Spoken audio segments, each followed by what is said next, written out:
आज का दूसरा टॉपिक है हमारा ठोसों में निबिड़ संकुलन। ठोसों में निबिड़ संकुलन, इसको बोलते हैं क्लोज पैकिंग।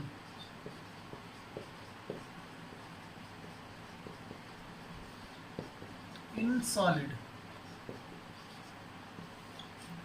तो बच्चों पैकिंग परमाणुओं की तीन तरह से हो सकती है। पहली हो सकती है वन बिमी यानी वन डायमेंशनल, एक बिमी।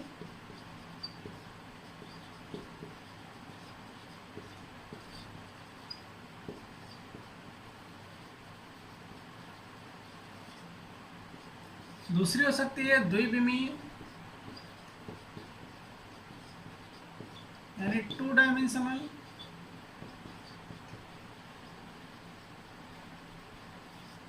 और तीसरी हो सकती है त्रिविमी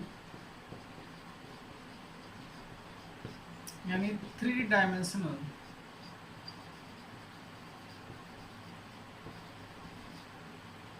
आइए एक एक करके बच्चों समझते हैं वन डायमेंशन, टू डायमेंशन और थ्री डायमेंशन को।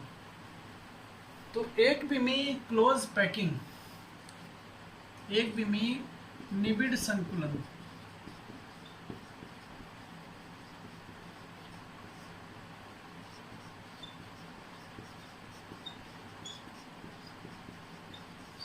One dimensional close packing.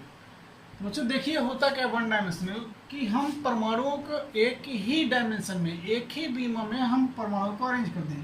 कुछ इस तरह से अगर करें,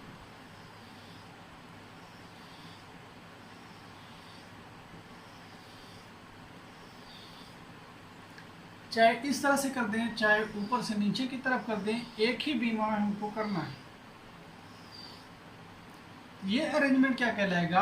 वन डायमेंशनल क्लोज पैकिंग। अगर परमाणुओं को एक ही बीमा में, एक ही डायमेंशन में अगर अरेंज कर दिया जाता है तो यहाँ पर बच्चों अगर हम किसी भी परमाणु को ले लें, किसी भी परमाणु को, और हम कहें कि इसकी कोऑर्डिनेशन नंबर कितनी होगी, इसकी समन्वय संख्या कितनी होगी, या इसका उप सहसंयोजन संख्या कितनी होगी, तो आप देखिए यहाँ पर ये पार्टिकल केवल दो पार्टिकल्स की सरफेस को टच कर रहा है, इसलिए इसकी कोऑर्डिनेशन नंबर कितनी होगी?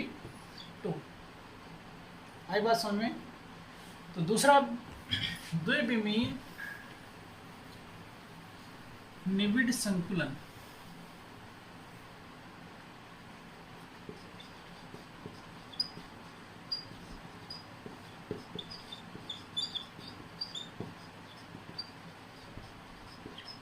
द्विविमी निबिड़ संकुलन, टू डायमेंशनल क्लोज पैकिंग। ये बच्चों दो तरह की पैकिंग बनाता है। एक बनाता है वर्गाकार निबिड़ संकुलन,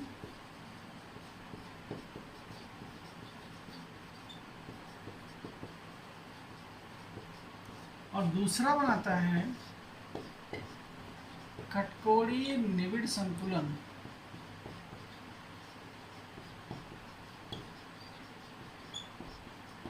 यानी हेक्सागोनल क्लोज पैकिंग।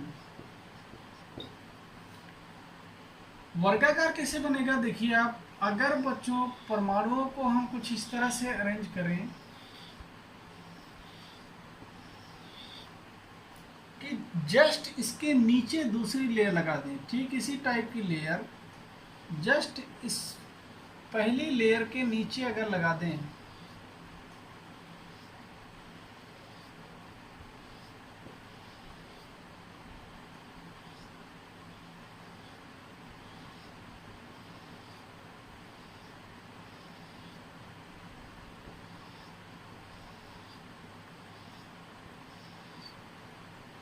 तो ये हमारी बन गई वर्गाकार निबिड़ संकुलन। अब देखिए कैसे, अगर हम इस पार्टिकल को ले लें तो ये लगभग कितने अन्य परमाणु को टच कर रहा है? 4 अन्य परमाणु। अगर हम इनके सेंटर्स को ज्वाइन कर दें, अगर हम इनके केंद्रों को मिला दें तो ये एक वर्ग आकार ले लेता है, इसीलिए इसको बोलते हैं वर्गाकार निबिड़ संकुलन। अगर कोऑर्डिनेशन नंबर देखें, समन्वय संख्या, तो ये एक परमाणु, इस परमाणु को कितने परमाणु टच कर रहे हैं, तो 1 2 3 4, टोटल 4 परमाणुओं से इसकी सरफेस टच हो रही है, इसलिए इसका कोऑर्डिनेशन नंबर कितना होगा, 4। दूसरा है खटकोड़ी निबिड़ संकुलन, भी 2 डायमेंशनल, द्विविमीय। तो यहाँ पर बच्चों कैसे होगा, अब पहली लेयर ठीक उसी तरह बनाए जैसे पहले बनाए थे।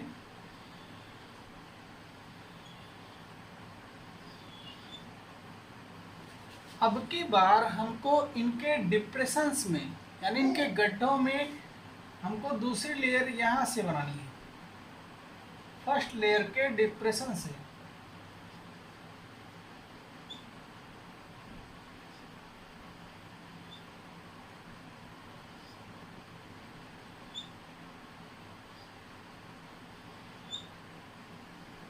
थर्ड लेयर बनेगी जो पहली लेयर के ठीक समान होगी, यानी जस्ट उसके फर्स्ट वाली के जैसी।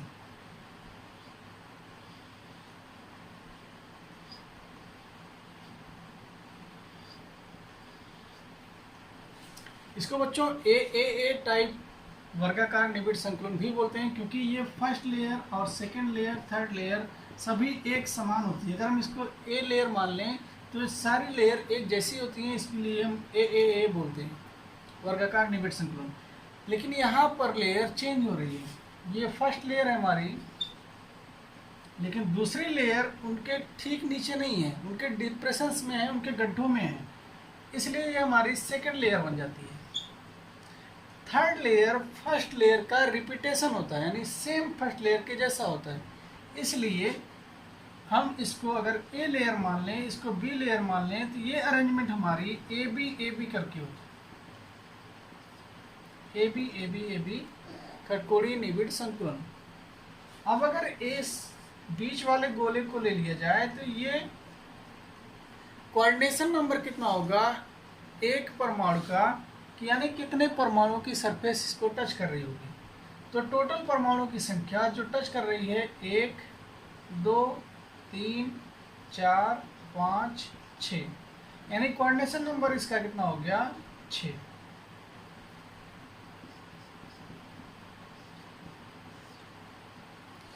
कोऑर्डिनेशन नंबर बच्चों इसका कितना आ गया 6। तो बच्चों अगला टॉपिक त्रिविमीय निबिड़ संकुलन, 3 डायमेंशनल क्लोज पैकिंग। तो आइए देखते हैं, ये भी बच्चों 2 तरीके से बनाता है, वर्गाकार त्रिविमीय निबिड़ संकुलन,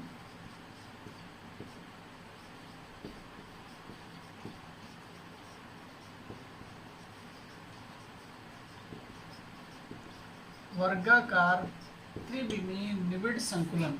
ये बच्चों बनता कैसे देखिए, ए टाइप की लेयर, यानी एक समान टाइप की लेयर को हम एक दूसरे के ऊपर जमाते जाएं।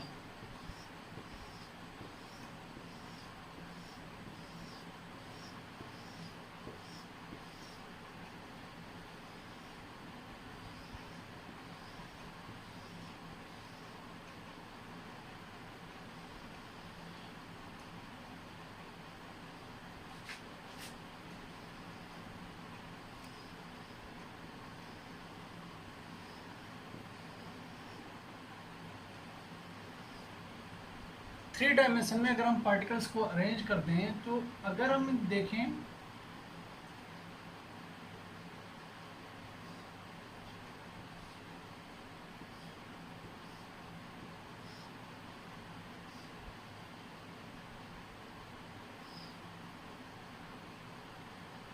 यहाँ पर बच्चों ये अगली होगी, यानी और दूसरा ये यहाँ पर इसके पीछे के परमाणु के पास होगा।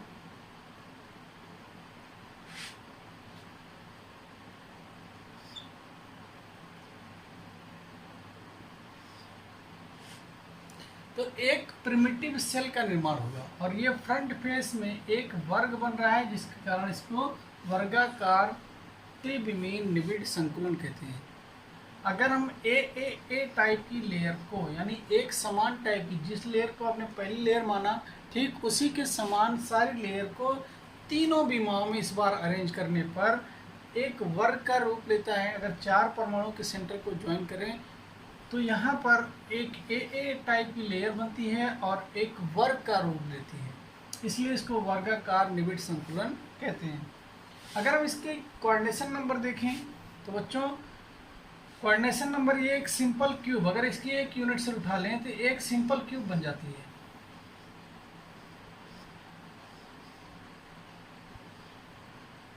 एक सरल घनी निकाय बन जाता है जो कि प्रिमिटिव सेल जिसको बोलते हैं, यानी आदि इकाई सेल।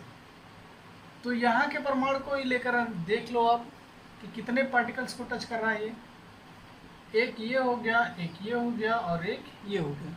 इसके बगल वाले यूनिट सेल का एक, इसके ऊपर वाले यूनिट सेल का एक और इसके पीछे की यूनिट सेल का एक परमाणु, यानी टोटल नंबर ऑफ परमाणु कितने होंगे? 6 होंगे। तो कोऑर्डिनेशन नंबर कितना होगा? 6। दूसरा इसमें खटकोड़ी निबिड़ संतुलन त्रिविमीय।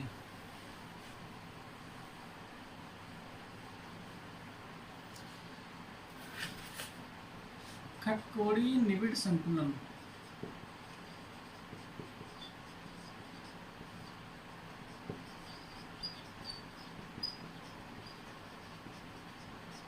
खटकोड़ी निबिड़ संकुलन। तो ये बच्चों किस तरह से बनता है? ये खटकोड़ी निबिड़ संकुलन त्रिविमीय देखिए किस तरह से बनेगा कि अगर हम पार्टिकल्स को अरेंज करें, दिस इज फर्स्ट लेयर,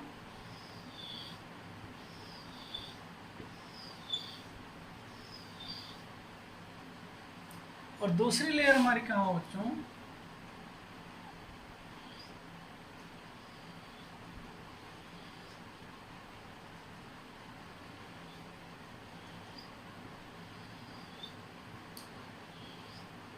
दूसरी लेयर हमारी फर्स्ट लेयर के डिप्रेशंस में होनी चाहिए। फिर थर्ड लेयर बनाए बच्चों तो वो सेकेंड लेयर के डिप्रेशंस में, लेकिन होनी चाहिए फर्स्ट लेयर के जैसी, यानी ए बी टाइप की हमको बनानी है। अभी 2 डायमेंशन बन रहा है, फिर इसको 3 डायमेंशन करेंगे। ये बन गई हमारी लेयर। अगर हम इसके त्रिकोणीय रिक्तियों पर, अब यहाँ पर देखिए बच्चों कितना बन रहा है, 1 2 3, 3 परमाणु के बीच में ये जो खाली स्थान बन रहा है, इस पर हम परमाणु को रख दें। ये हमारी रिक्ति कैसी थी? त्रिकोणीय। दूसरा परमाणु यहाँ पर रख दें, तीसरा परमाणु यहाँ रख दें, यानी हमको त्रिकोणीय रिक्तियों पर परमाणुओं को रखना है। फिर से इन परमाणुओं को इस रिक्ति पर रख दें, इन त्रिकोणीय रिक्तियों पर।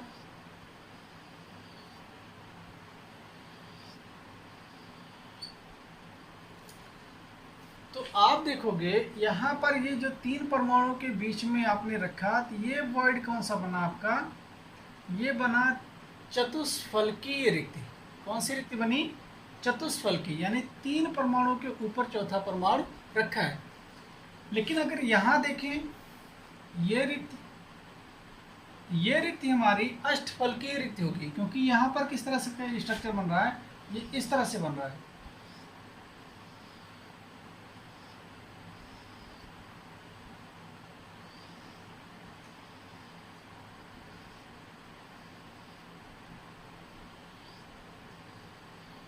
इसका स्ट्रक्चर कुछ इस तरह से बन रहा है, यानी यहाँ पर अष्टफलकीय रिक्ति बन रही है।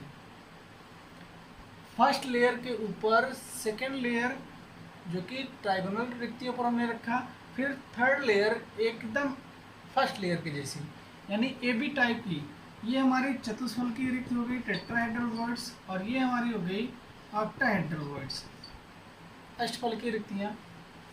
अब देखिए बच्चों कि अगर हम यहाँ से एक unit cell, hexagonal unit cell उठा लें तो उसका इस तरह से कुछ आकार होगा।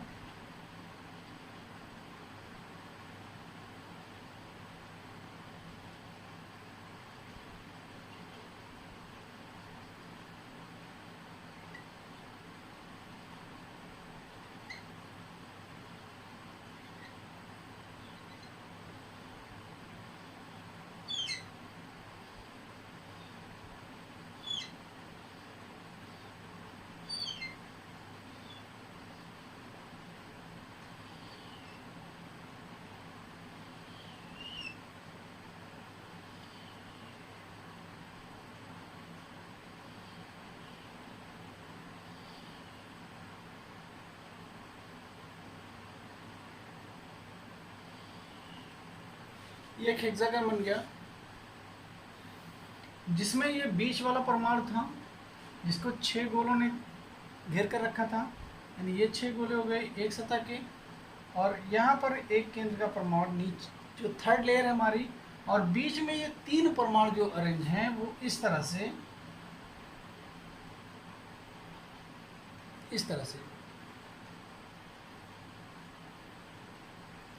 जो हमने उनके डिप्रेशंस पे रखे थे, जो उनके गड्ढों पर रखे थे, इस तरह से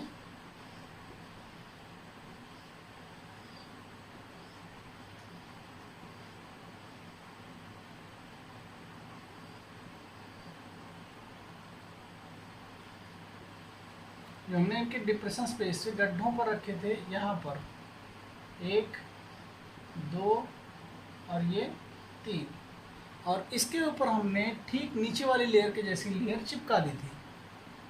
ये बन गया हमारा एक हेक्सागोनल यूनिट सेल।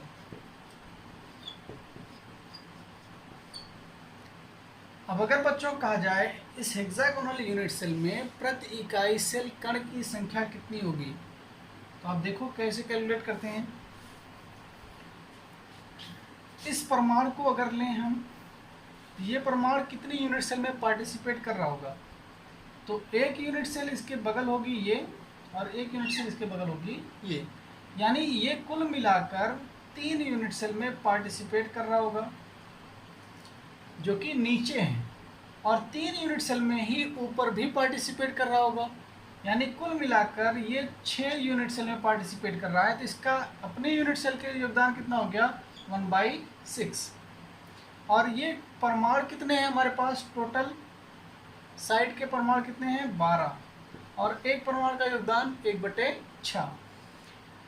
अगर यहाँ पर देखें ये परमाणु जो बीचों बीच हैं, ये कितने यूनिट सेल पार्टिसिपेट कर रहे हैं, एक इस नीचे वाली और एक ऊपर वाली, यानी 2 यूनिट सेल में पार्टिसिपेट कर रहे हैं। और टोटल परमाणु कितने हैं, 2 फलक हैं दोनों पर, और एक फलक के परमाणु का योगदान कितना है, 1/2। ये 3 परमाणु जो कि इस यूनिट सेल के बीचों बीच रखे हुए हैं, ये पूरा का पूरा अपने ही यूनिट सेल में योगदान कर रहे हैं, यानी 3 के तीनों पूरा का पूरा कर रहे हैं। तो 6 दूनाई 12, 2 एकम 2, यानी टोटल प्रति इकाई सेल कण की संख्या 2 1 3 और 3 6। हेक्सागोनल यूनिट सेल में प्रति इकाई सेल कण की संख्या कितनी बच्चों, हमारे पास 6, यानी Z = 6।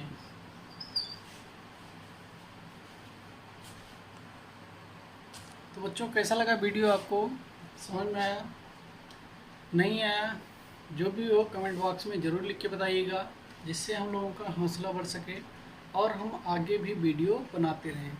धन्यवाद।